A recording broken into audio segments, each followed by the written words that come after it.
আমরা আসছি সারাংকোটে প্যারাগ্লাইডিং করতে।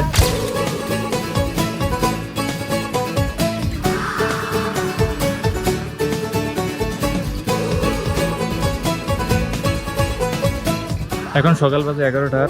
আমরা আসছি সারাংকোটে প্যারাগ্লাইডিং করতে, পোখরা থেকে একটু উপরে। যতদূর মনে হয় পোখরা নিচে এই বসে হবে কোথাও। আর আমরা এই যে পাহাড়ের উপর আসছি প্যারাগ্লাইডিং করতে। আজকের ভিউ অসাধারণ, ওয়েদারও ভালো। তো দেখা যাক কেমন হয় এক্সপিরিয়েন্স।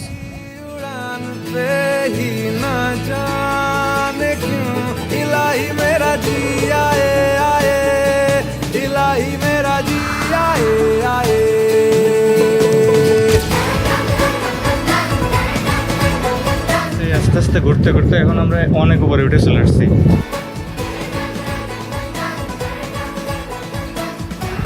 ল্যান্ডিং ওয়াজ স্মুথ।